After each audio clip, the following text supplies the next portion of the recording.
And welcome back, everybody, to Keeping It True by you LSU Tigers. It is semi-final time in the College World Series. The Tigers have managed to stay in the winner's bracket the whole time, and they are now just one win away from a chance to play in the championship series in Omaha this weekend. But first, a familiar foe, the Arkansas Razorbacks, once again will be in the way of your LSU Tigers reaching a national championship series. Welcome, of course, to Keeping It True by you LSU Tigers. This is where we talk about the latest, most important things going on, both on campus, in Baton Rouge, and everything surrounding the LSU Tigers program as they continue to push towards another national championship. And so far, this team has done just that.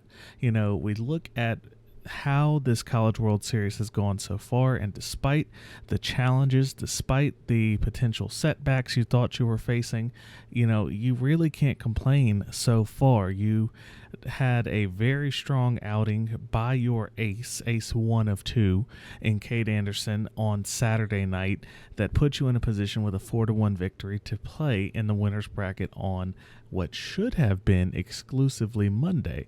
But we later found out that due to the fact that it also rains in Omaha, as well as everywhere else that the Tigers play, you end up facing a rain delay, and you're now pushed into a do-or-die situation metaphorically, yet it ended up being that way, to where you are going to be facing a doubleheader heads-on if you did not win that continued game on Tuesday. And the Tigers did just that after you only get 3 innings of performance from ace 2 Anthony Ianson, but Kason Evans steps in, throws 68 pitches, handles business, and gets the Tigers in position, gaining the win as they push now into this national semifinal against Arkansas.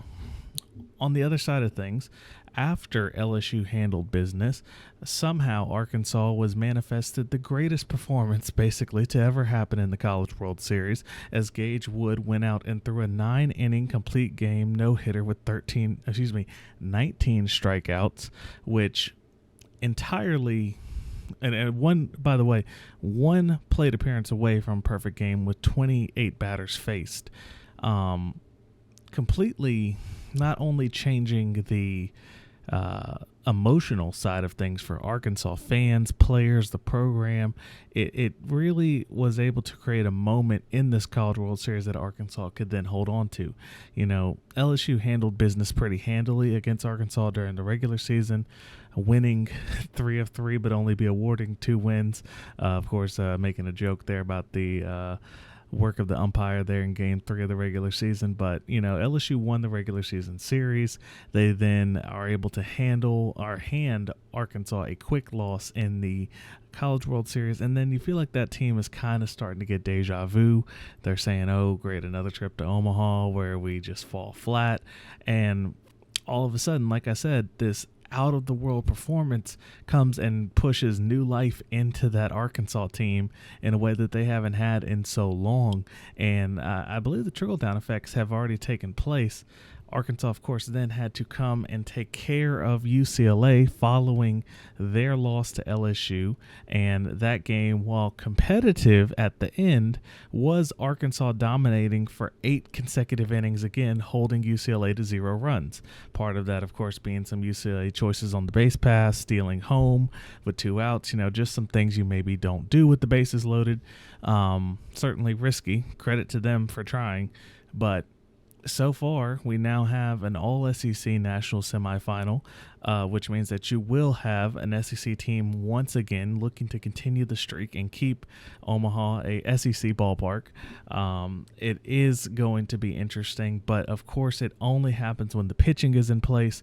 We're going to talk about that in just a minute here. I must, of course, make sure that while we're talking about what pitching is fresh, you're freshly subscribed to Keeping It True by You LSU Tigers, of course a part of True by You Sports Media, and that's where you're going to follow here, or if you are just listening on any of your favorite podcast services, do hit the follow button, subscribe over there for just this show. If maybe you're just a Tigers fan, maybe the teams don't appeal to you and you just want to hear Tigers news, wherever you listen to podcasts, follow Keeping It True by You Tigers exclusively, and you get only Tigers news. It's great.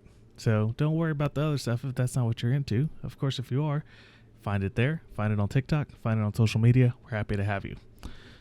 Now, transitioning to what I believe everybody in a preview episode wants to know, what is the pitching like? What's available? Who's been used? Let's start with that side of things and who's been used.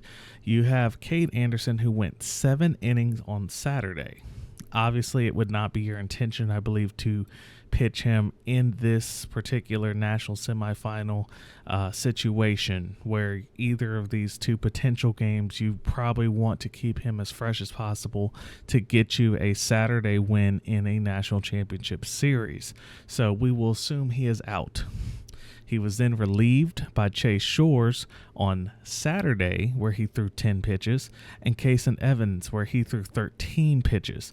So both arms very fresh, not really a major concern for the LSU Tigers at that time. Of course, you did have to then use Kason Evans on Tuesday to secure the continuation victory from Monday. So Kason Evans then threw 68 additional pitches. You can assume he is most likely going to be shut down for the remainder of the national semifinal series, but potentially and most likely would be available Saturday, Sunday, or Monday of a national championship series. Beyond that, you go back to who pitched on Saturday, which was Chase Shores. And Chase Shores then came in and closed out the game on Tuesday for your Tigers, which provided him 11 additional pitches. He should be available for the entirety of the national semifinal unless Jay Johnson has something else up his sleeve that he wants to save potentially for that Monday.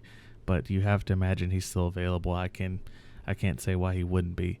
Cooper Williams also did pitch 21 pitches in the Tuesday game. You may not see him on Wednesday. I believe that might be a case where you hold him until Thursday if you did want to use him, assuming that game is necessary.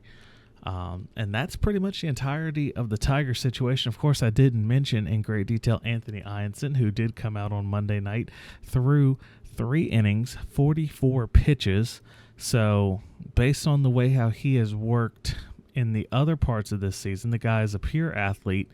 You have to imagine, if needed, he could start at minimum Thursday, but then that puts him into question for playing in a starter's role deeper into the series of a championship. Is he going to have to then wait until, say, a Monday to take the mound again? Most likely, I think Jay Johnson would only use him in a closing / relief role. Maybe if you had to go long reliever for some reason. I think he's pretty much going to be saved, if possible, until that championship series. But we will know when the lineup gets posted, not too long from the recording of this episode. So certainly do keep an eye out. We'll be posting on X platform and Instagram with the latest details once the lineup is out. Now, Arkansas is a bit of a different situation. Of course, Arkansas tried to throw their number 1 ace in Zach Root.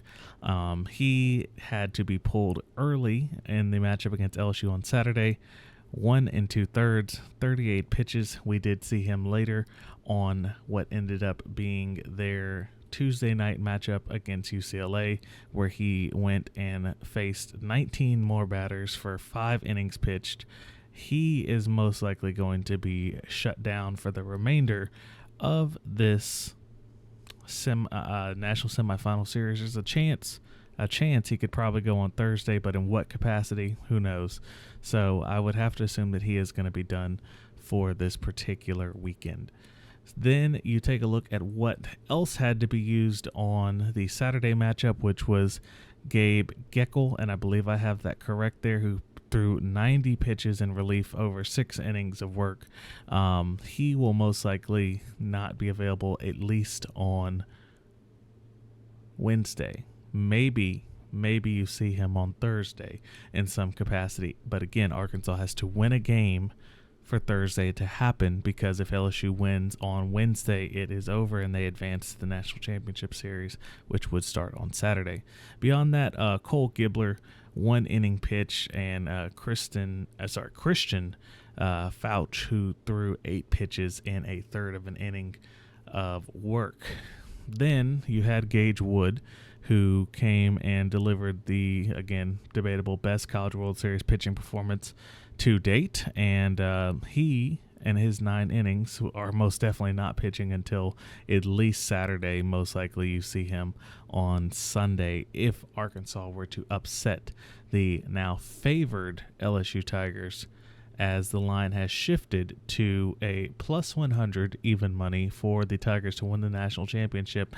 Yet somehow, if you are interested, they are also a plus 100 money line in the Wednesday matchup. Make money where you can.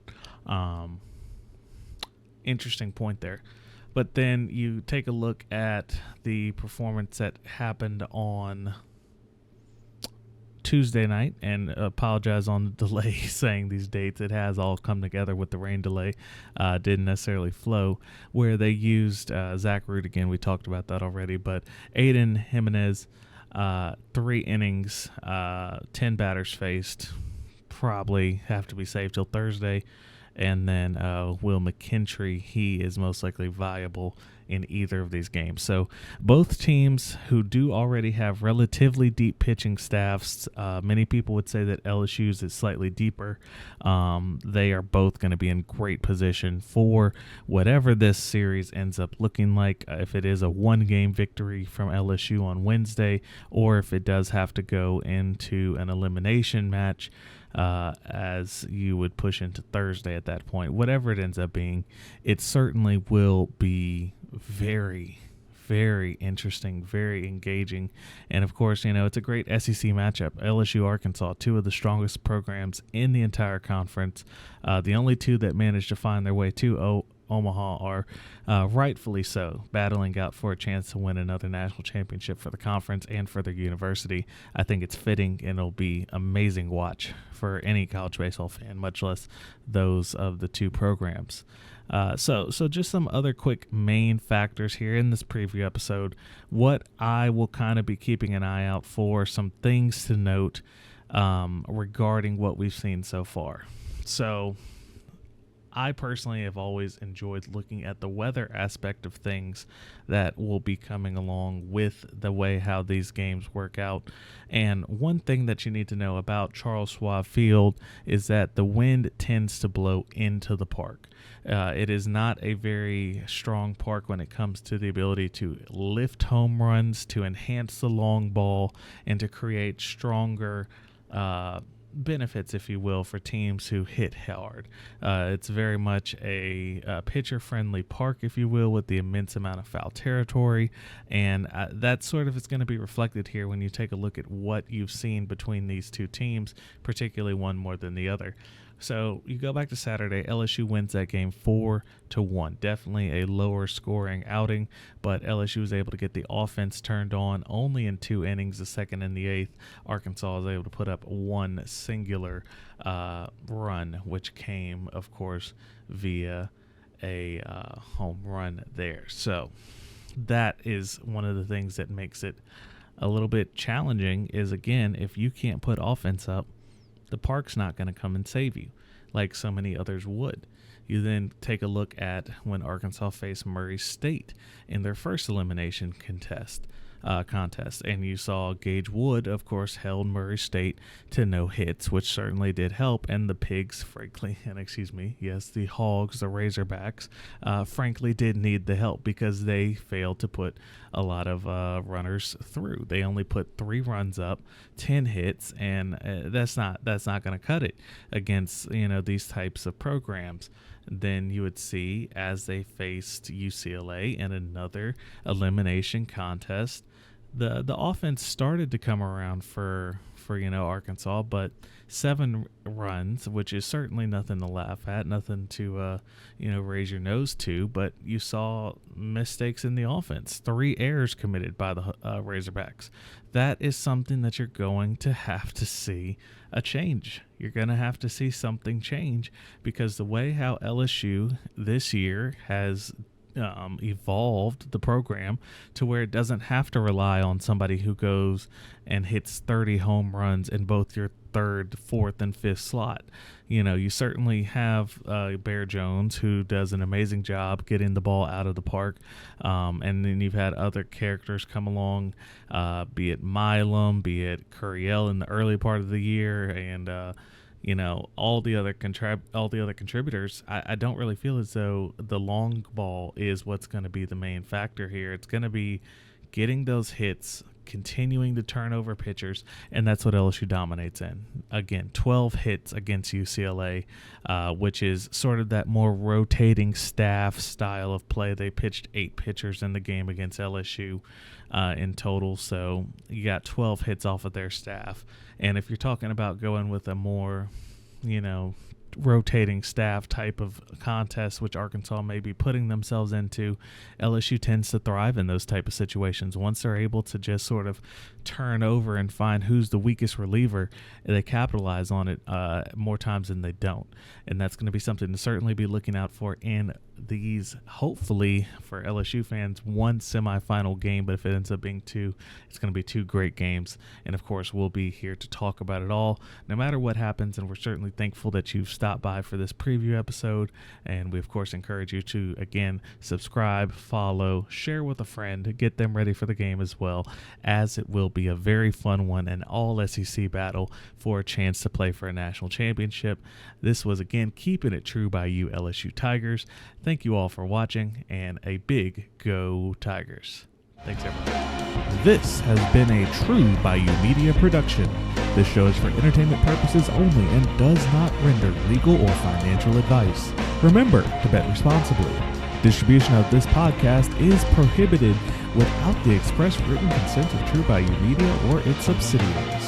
Thanks for being true by us. We can't wait until next time we keep it true by you.